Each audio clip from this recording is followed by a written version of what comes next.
তার জীবন বেলাগাম এবং বেপরোয়া, কোনো কিছুর পরোয়া করে না, জুলুম করতেই থাকে, গুনাহ করতেই থাকে, অন্যায় করতেই থাকে, খারাপ কাজ করতেই থাকে এবং কোনো কিছুর পরোয়া করে না, এটা আলামত যে এই জাহান্নামের পথে চলতেছে।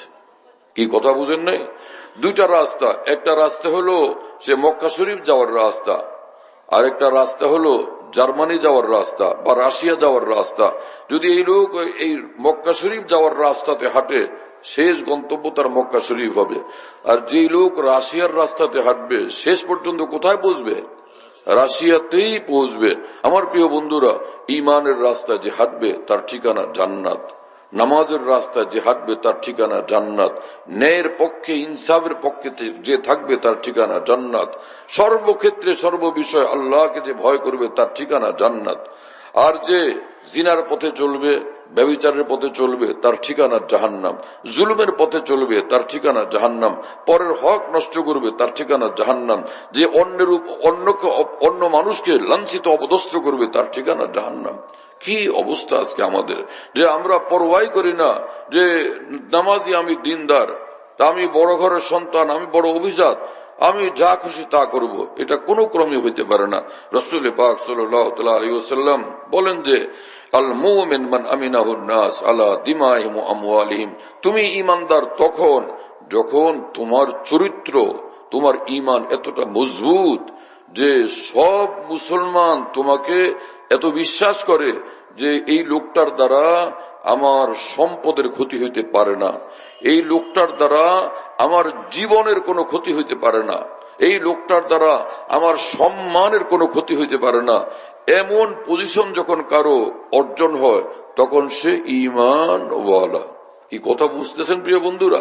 এই হাদিসে রাসূলুল্লাহ সাল্লাল্লাহু আলাইহি ওয়াসাল্লাম এই হাদিসটার মধ্যে এই কথা বলেন নাই যে একদম 5 ওয়াক্ত নামাজ পড়ে সেই ঈমানওয়ালা, এই হাদিসের ভিতরে এই কথা বলেন নাই যে 1000 বার যে হজ উমরা করে সেই ঈমানওয়ালা, এই হাদিসে এই কথা বলেন নাই লক্ষ লক্ষ দান সদকা করে সেই ঈমানওয়ালা। এখানে মৌলিক বিষয় শিক্ষা দিচ্ছেন যে নামাজ জরুরি, হজ ফরজ হলে হজও জরুরি, যাকাত ফরজ হলে যাকাত জরুরি, কিন্তু একজন মুসলমানের দিন রাত্রের 24 ঘন্টার যে আমল আর বৈশিষ্ট্য, যেটা তার খেয়াল রাখতেই হবে সর্বদা। হজ জীবনে একবার ফরজ হয়, নামাজ প্রতিদিন 5 বার ফরজ হয়। কি কথা বুঝুন নাই? আর রোজা বছরে 1 মাস ফরজ হয়, কিন্তু সততা 24 ঘন্টা ফরজ। কি কথা বুঝেন নাই? সততা 24 ঘন্টা ফরজ, স্বচ্ছতা 24 ঘন্টা ফরজ, ধোঁকা থেকে মুক্ত থাকা 24 ঘন্টা ফরজ, মিথ্যা থেকে মুক্ত থাকা 24 ঘন্টা ফরজ, জুলুম থেকে মুক্ত থাকা 24 ঘন্টা ফরজ। কিন্তু সেগুলো আজকে কোথায়?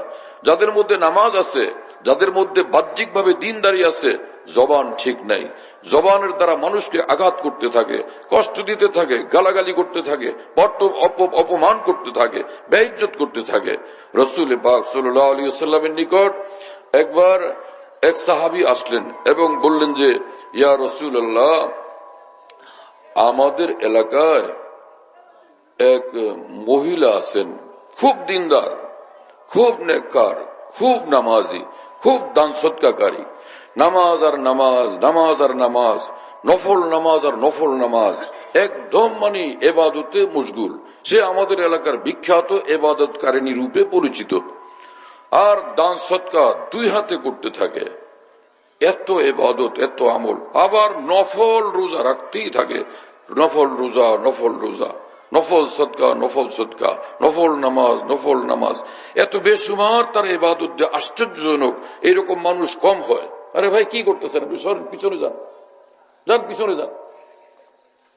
ওয়াজ মাহফিলে বসে মোবাইল ধরে মানুষে, আরে পিছনে যান, উঠেন। আশ্চর্য মানুষ, আবার মোবাইল টিপতেছেন কি জন্য? এখানে ওয়াজ মাহফিলে বসে দিনের কথা শুনে মানুষে, স্টেজে বসছেন, আপনি মোবাইল ধরতেছেন, কিছুই শেখেন না এখন পর্যন্ত। দুনিয়া আপনাদের দেখলে মানুষ শিখবে, আপনারা এইরকমই অবস্থার মধ্যে আছেন। এখানে মোবাইল ধরা জায়েজ আছে?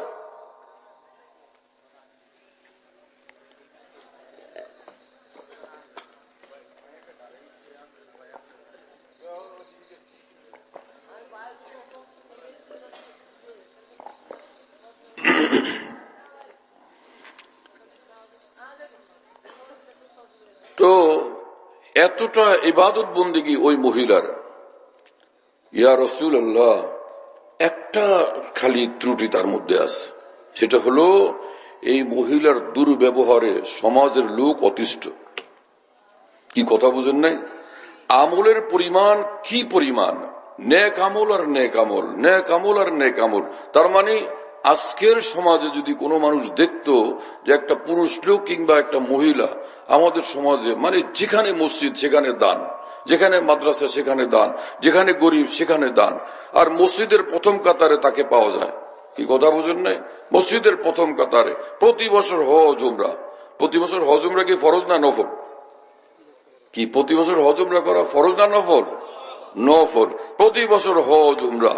আর যখন দেখেন কোরআন শরীফের তেলাওয়াত, যখন দেখেন নামাজে দাঁড়ায় আছে, এইরকম লোকের মানুষে কি বলবে? বিরাট বড় বুজুর্গ মানুষ, কি তাই না? এটা আমার প্রিয় বন্ধুরা, আল্লাহর কসম, ইসলামে বড় বুজুর্গ মানুষ যে গুনাহ থেকে মুক্ত, যে জুলুম থেকে মুক্ত, তাকে বুজুর্গ মানুষ বলে। সারা দুনিয়ার সব আমল আছে, কিন্তু গুনাহ থেকে সে বাঁচে না। নজর তার খারাপ, জবান তার খারাপ, কান তার খারাপ, হাত তার জুলুমওয়ালা, জীবন তার জুলুমওয়ালা।